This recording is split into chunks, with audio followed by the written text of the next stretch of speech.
वनस्पति जगत का वर्गीकरण किसने किया था? वर्गीकरण जना किया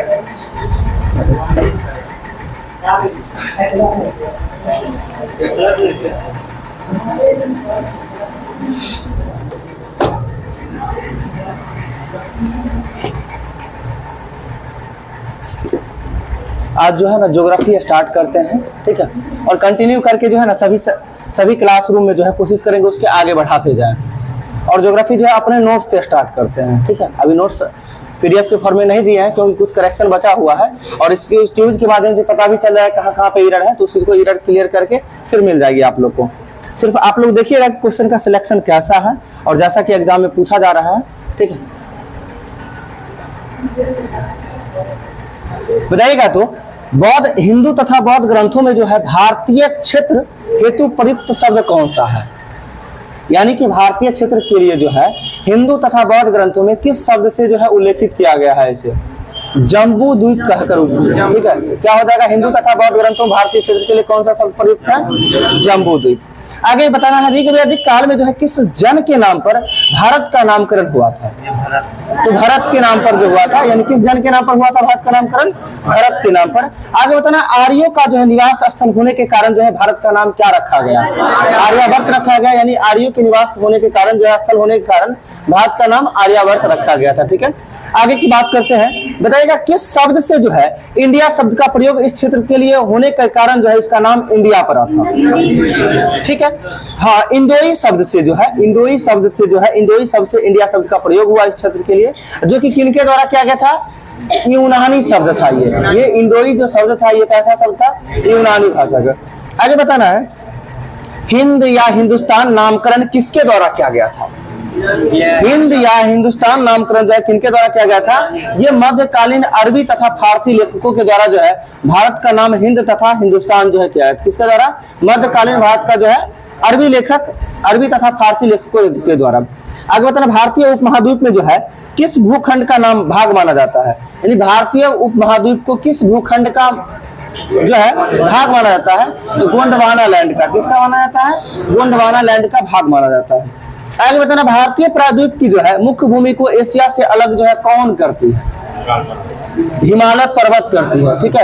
यानी भारतीय प्रायद्वीप को जो है मुख्य भूमि को एशिया से अलग करने का काम जो है हिमालय पर्वत करती है। आगे बताना भारत का अक्षांशीय एवं देशांतरीय विस्तार में हम चलते हैं और भारत किस गोलार्ध में स्थित है? सबसे पहले ये बताना।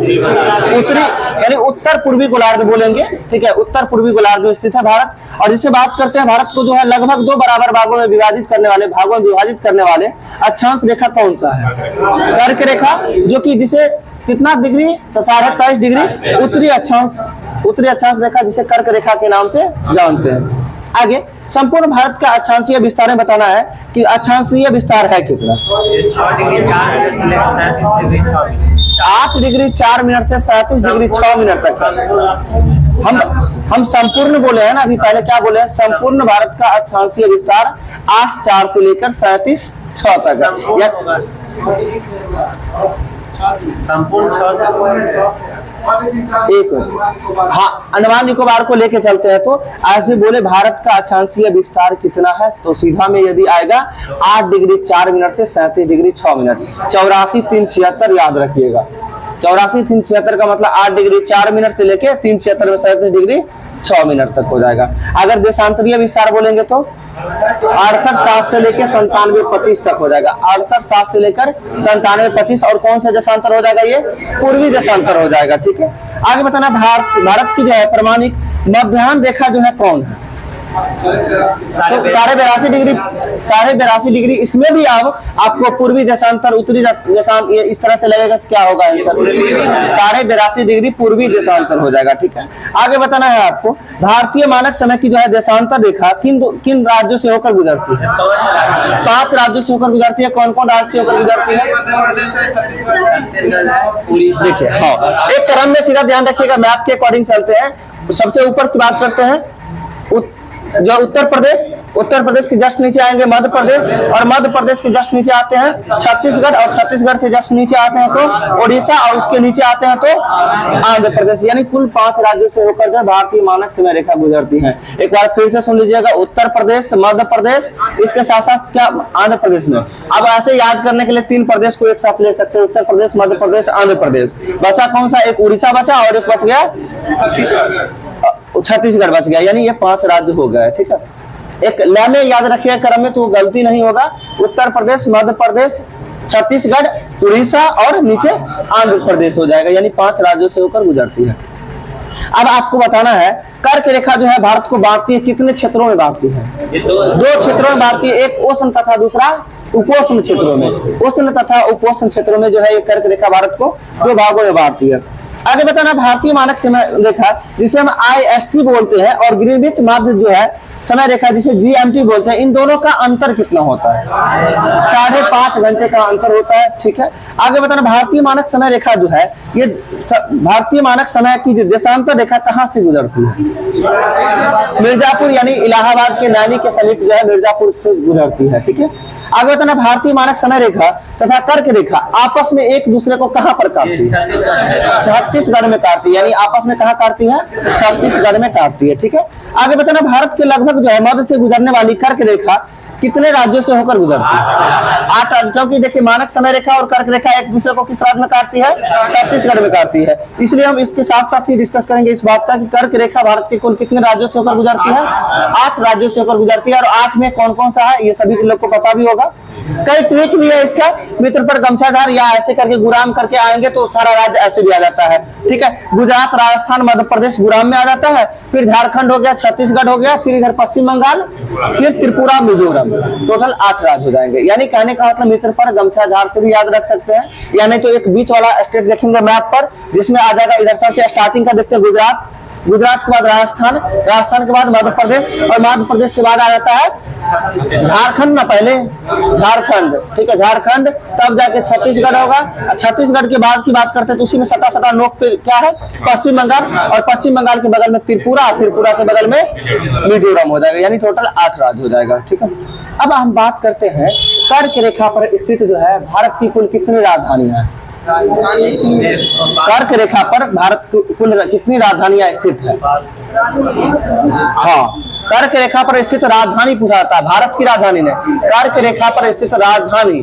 3 राजधानी है, 3 राज्य की राजधानी है जो कर्क रेखा पर स्थित है। वो तीनों को ध्यान से सुनना है। पहला तो आप बोले रांची, चलिए उसको लेकर चलते हैं, झारखंड की राजधानी रांची। दूसरी की बात करते हैं मध्य प्रदेश की राजधानी भोपाल। ठीक है, मध्य प्रदेश की राजधानी भोपाल हो गया, ये दूसरा हो गया राज्य। और तीसरे की बात करते हैं त्रिपुरा, और त्रिपुरा की राजधानी अगरतला। यानी ये 3 राजधानी जो है जो कर्क रेखा पर स्थित है। कौन कौन हो गया? एक तो भोपाल, रांची, अगरतला। ठीक है, ऑप्शन आपके ऑप्शन में 4 देके इस तरह से पूछा जा सकता है कि निम्न में से कौन सी राजधानी है जो कर्क रेखा पर स्थित नहीं है?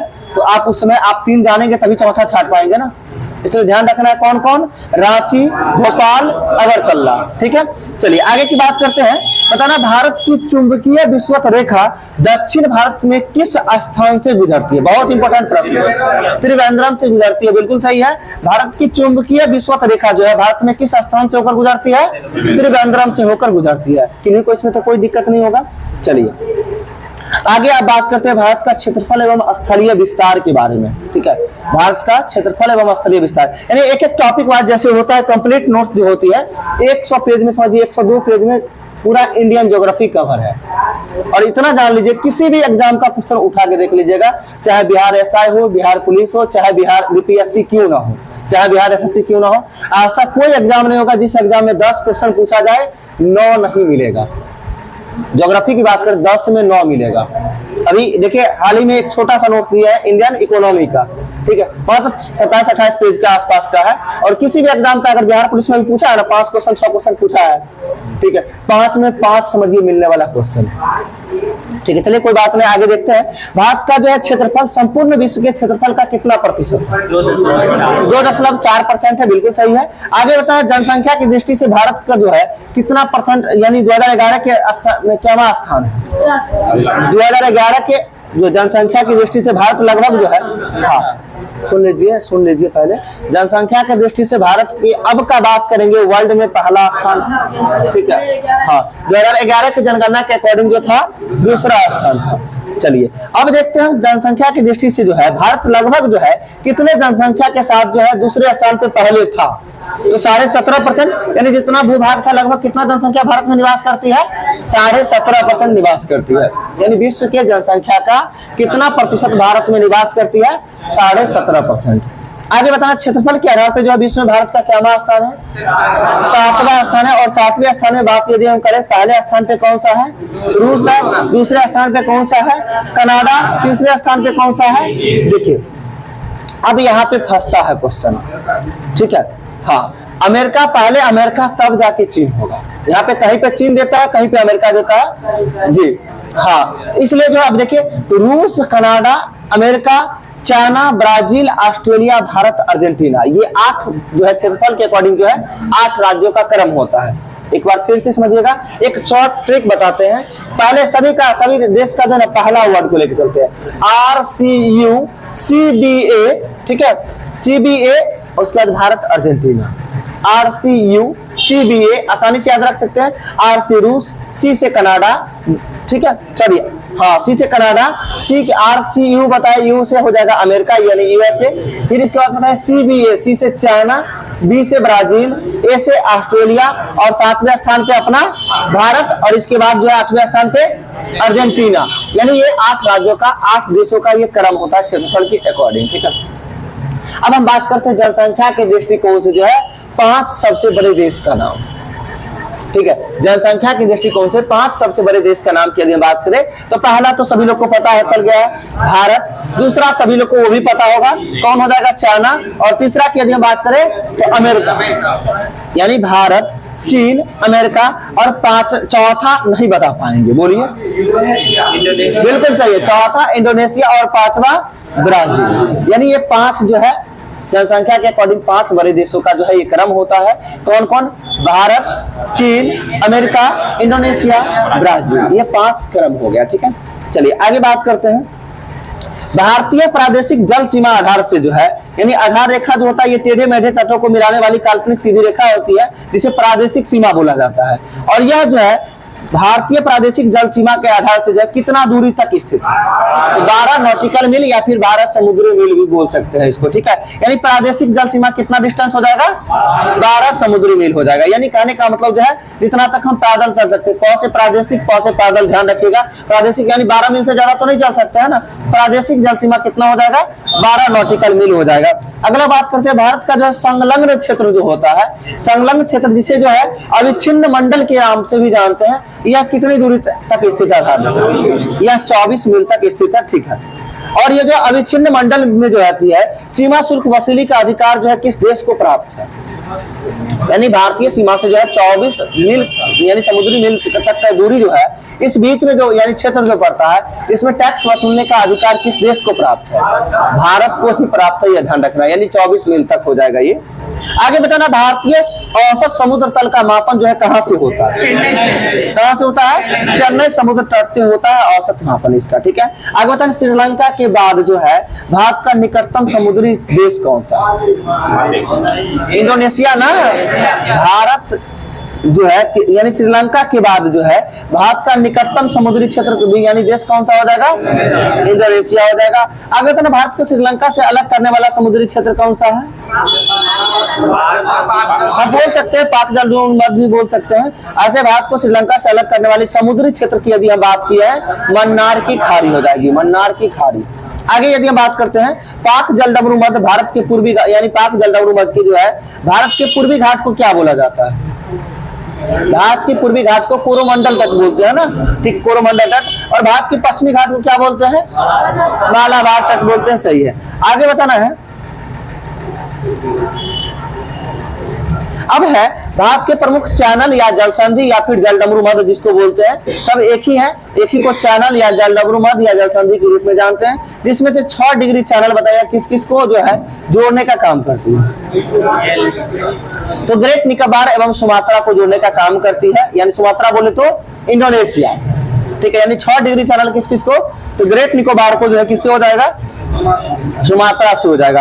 अगला 8 डिग्री चैनल बताना है, 8 डिग्री चैनल हो जाएगा मालदीव एवं मिनिकॉय को जोड़ने का काम करती है। 8 डिग्री चैनल किसको किसको, मालदीव एवं मिनिकॉय को जोड़ने का काम करती है 8 डिग्री चैनल। अगला बात करते हैं 9 डिग्री चैनल किसको, मिनिकॉय एवं जो है लक्षद्वीप को जोड़ने का काम करती है 9 डिग्री चैनल, मिनिकॉय को, ठीक है, लक्षद्वीप से 9 डिग्री हो जाएगा। ठीक है, आगे बात करते हैं 10 डिग्री चैनल।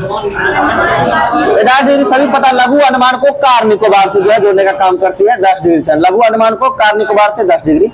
आगे बताना ग्रेट चैनल किस किस को जोड़ती है, तो ग्रेट चैनल जो होता है ये इंडोनेशिया को इंदिरा पॉइंट से जोड़ने का काम करती है, इंदिरा पॉइंट एवं इंडोनेशिया होता है, ग्रेट चैनल की बात करते हैं। अगला है पाक जल संधि, तो आप सभी को पता है पाक जल संधि भारत और श्रीलंका को, और भारत, आप दोनों का भाग की बात करें तो भारत के तमिलनाडु राज्य को श्रीलंका के जाफना प्रायद्वीप को जोड़ने का काम करती है। क्या हो जाएगा, प्रॉपर अगर बोले तो तमिलनाडु को किससे हो जाएगा, जाफना प्रायद्वीप से हो जाएगा अलग करने का। अगला है कोको जल संधि की बात करते हैं, तो कोको जल संधि किस किस को हो जाएगा, अंडमान एवं कोको द्वीप को, ठीक है, अंडमान एवं कोको द्वीप को जो है जोड़ने का। कोको द्वीप कहा, किस देश का भाग है, ये म्यांमार का भाग है। ठीक है, चलिए एक बार फिर से सुन लीजिएगा, 6, 8, 9, 10 और ग्रेट चैनल, इसके साथ साथ जो हो गया आपका पाक जल संधि और कोको जल संधि, इन सभी को एक बार आप लोग बताइएगा। ठीक है, 6 डिग्री चैनल किस किस को हो जाएगा, ग्रेट निकोबार और सुमात्रा को। ठीक है, अगला 8 डिग्री चैनल हो जाएगा मालदीव मिनिकॉय को, 9 डिग्री हो जाएगा मिनिकॉय लक्षद्वीप हो जाएगा, 10 डिग्री हो जाएगा लघु अंडमान को यानी छोटा निकोबार को, अंडमान को जो है कार निकोबार से जोड़ने, यानी लघु अंडमान एवं कार निकोबार के बीच है। अगला ग्रेट चैनल बताए इंदिरा पॉइंट को इंडोनेशिया से जोड़ने का काम करती है ग्रेट चैनल, और इसके बाद बताया आपको पाक जल संधि हो जाएगा तमिलनाडु एवं जाफना प्रायद्वीप, और इसके बाद बताया कोको जल संधि हो जाएगा आपका अंडमान एवं कोको द्वीप, और कोको द्वीप किसका भाग है, म्यांमार का, जाफना प्रायद्वीप किसका भाग है, श्रीलंका का, ध्यान रखना। आगे बताना सबसे लंबी तटरेखा वाला भारतीय राज्य कौन सा है, गुजरात हो जाएगा। ठीक है, आगे बताना 3 अर्धचंद्राकार समुद्री तट कहां पर आपस में मिलते हैं, तो कन्याकुमारी मिलते हैं, बिल्कुल सही है। 3 जो है अर्धचंद्राकार समुद्री तट जो है कहां पर मिलते हैं, कन्याकुमारी में। आगे अंडमान निकोबार द्वीप समूह तथा लक्षद्वीप समूह के जो है साथ भारत की तट रेखा की कुल लंबाई कितनी है, क्वेश्चन को अच्छा से सुनिएगा, और पता मालूम सभी लोग को रहता है लेकिन कंफ्यूजन हो जाती है। क्या है, भारत जो है अंडमान निकोबार द्वीप समूह तथा लक्षद्वीप समूह के साथ जो है भारत के तटरेखा की कुल लंबाई कितनी है, कितना हो जाएगा, 75 साढ़े 16 हो जाएगा, 75 साढ़े 16 हो जाएगा। आपसे क्वेश्चन पूछे अंडमान निकोबार द्वीप समूह सहित, ठीक है, लक्षद्वीप समूह के साथ भारत की तटरेखा की लंबाई 75 साढ़े 16, और अगर भारतीय मुख्य भूमि की तटरेखा की लंबाई बोले तो 168 किलोमीटर। भारतीय मुख्य भूमि की तटरेखा की लंबाई कितना हो जाएगा, 168 किलोमीटर। 1500 हाँ 15,200 हो जाएगा वो, ठीक है, नहीं लक्षद्वीप और दोनों मिला के 1500 है सीधा सीधा। आगे बताना भारत से संबंधित जो महत्वपूर्ण तथ्य होता है जिसमें भारत की आकृति या फिर भारत का क्षेत्रफल, इसका उत्तर से दक्षिण विस्तार, पूर्व से पश्चिम विस्तार, ये सब चीजों को एक नजर देखते हैं। ठीक है, जिसमें भारत की आकृति कैसी है, त्रिभुजाकार, हाँ चतुष्कोणीय है। भारत की आकृति कैसी है, देखिए 4 कोना है तब ना उत्तर दक्षिण पूरा पश्चिम बोलते हैं, आसानी से सोचेंगे तो कर सकते हैं। तो भारत की आकृति कैसी हो जाएगी, चतुष्कोणीय हो जाएगी। दूसरी बात, भारत का क्षेत्रफल कितना हो जाएगा, तो 32,87,263 वर्ग किलोमीटर हो जाएगा भारत का क्षेत्रफल। ठीक है, आगे बात करते हैं उत्तर से दक्षिण विस्तार कितना है, उत्तर से दक्षिण, देखिए उत्तर लिखते हैं, उत्तर लिखने के लिए हम 3 का प्रयोग करते हैं, 3, 2, 1, 4। हम जानते हैं याद सभी लोग क्या 32, 14 और इसके साथ 29, 33 याद है, लेकिन ये इसमें फंस जाते हैं कि उत्तर से दक्षिण कौन होगा और पूर्व से पश्चिम कौन होगा। ध्यान रखिए, उत्तर से दक्षिण क्या हो जाएगा, 3, 2, 1, 4, यानी बोले तो 32, 14 यानी 3 से स्टार्ट हो गया। अब पूरब से पश्चिम की बात यदि हम करते हैं तो 2, 9, 3, 3 यानी 2933 वर्ग किलोमीटर हो जाएगा उत्तर से दक्षिण। आगे बात करते हैं भारत का उत्तरी बिंदु कौन सा है, हाँ देखिए इसी में फंसते हैं लोग। इंदिरा कॉल या इंदिरा पॉइंट? इंदिरा कॉल। अच्छा, कॉल मतलब समझिए, कॉल से क्या होता है, पानी कैसा निकलना चाहिए, ठंडा ना। ठंडा तो ठंडा कहाँ पड़ता है, उत्तर में कि दक्षिण में? उत्तर में ना, यानी जम्मू कश्मीर की बात कर रहे हैं ना, लद्दाख के क्षेत्र पड़ जाता है। तो इंदिरा कॉल उत्तरतम बिंदु हो जाएगा भारत का, ठीक है, और इंदिरा पॉइंट हो जाएगा दक्षिणतम बिंदु हो जाएगा। और मुख्य भारत की जो है दक्षिणतम बिंदु कौन सी हो जाएगी भूमि से? तो कन्याकुमारी। मुख्य भूमि के भारत का जो दक्षिणतम बिंदु हो जाएगा कन्याकुमारी, और सीधा बोलेंगे दक्षिणतम बिंदु कौन सा हो जाएगा? इंदिरा पॉइंट, ठीक है। इंदिरा पॉइंट का अन्य दो नाम क्या क्या है? एक पिग्मिलियन पॉइंट और दूसरा बोलिए पार्सल पॉइंट, ठीक है। पार्सल पॉइंट और पिग्मिलियन पॉइंट जो है इंदिरा पॉइंट के ही अन्य दो नाम है, ठीक है। चलिए इसके बाद करते हैं बात, भारत का पूर्वोत्तर बिंदु कौन सा है? तो भारत का पूर्वोत्तर बिंदु किबुथु या फिर उसे वालांगू के नाम से जानते हैं, जो भारत के अरुणाचल प्रदेश में स्थित, कहाँ स्थित है? अरुणाचल प्रदेश में। इसका क्या क्या नाम बताए? वालांगू या फिर किबुथु, कहीं वालांगू देता है, कहीं पर किबुथु देता है। अब बात करते हैं पश्चिम बिंदु कौन सा है? तो गौरमुता हो जाएगा, जो कहाँ पड़ता है? गुजरात में पड़ता है। पश्चिम बिंदु कौन सा हो जाएगा? गौरमुता, जो गुजरात में। हम चारों डायरेक्शन में बताए। उत्तरतम बिंदु बोलिएगा एक बार, इंदिरा कॉल। दक्षिणतम बिंदु इंदिरा पॉइंट, इसके इंदिरा पॉइंट के अन्य दो नाम बताइएगा, पार्सल पॉइंट और पिग्मिलियन पॉइंट। और इसके साथ साथ क्या बताए? उत्तरतम बिंदु, सॉरी पश्चिमतम बिंदु कौन सा हो गया? गौरमुता हो जाएगा, जो किस राज्य में पड़ता है? गुजरात में। और पूर्वोत्तर बिंदु कौन सा हो जाएगा? किबुथु, जो कहाँ पड़ता है? अरुणाचल प्रदेश में पड़ता है, या फिर वालांगू भी आपको देखने को मिल सकता है, ठीक है। चलिए वालांगू। और पश्चिमतम बिंदु में जो है कहीं कहीं पे आपको सर क्रीक भी देखने को मिल सकता है, ये भी गुजरात में ही पड़ता है, ये भी ध्यान रखना है, ठीक है जी। आगे बात करते हैं, अभी जस्ट बताए थे प्रायद्वीपीय भारत की का जो है दक्षिणतम बिंदु किसे बोलते हैं? जिसे मुख्य भूमि से बोले तो कन्याकुमारी को, यानी प्रायद्वीपीय भारत का दक्षिणतम बिंदु जो है कन्याकुमारी को। अब आपको बताना भारत का स्थलीय सीमा की लंबाई कितनी है? 15,200 किलोमीटर हो जाएगा भारत की स्थलीय सीमा की लंबाई। और आगे बताना है इंदिरा पॉइंट से भूमध्य रेखा की दूरी कितनी किलोमीटर? 876 किलोमीटर है। हाँ वही 876 हो गया, यानी घटते क्रम में लेके चलते हैं 876, यानी इंदिरा पॉइंट से लेके भूमध्य रेखा की दूरी, बीच की दूरी कितना हो जाएगी? 876 किलोमीटर हो जाएगी, ठीक है। चलिए अब अगला टॉपिक ये भी देख लेते हैं, भारत की जो है स्थलीय सीमा से कितने देश साझा करती है? 7 ना। भारत के जो है स्थलीय सीमा से कितने देश सीमा साझा करती है? 7 देश। और उन 7 देशों की बात यदि हम करते हैं, और सभी देश कितना कितना सीमा साझा करते हैं, इस बातों को आज याद करवाएंगे और आज यहीं तक ज्योग्राफी को एंड करेंगे, ठीक है। पहली बात करते हैं, भारत में जो है सबसे लंबा सीमा कौन सा देश साझा करता है? बांग्लादेश करता है। और कितना करता है?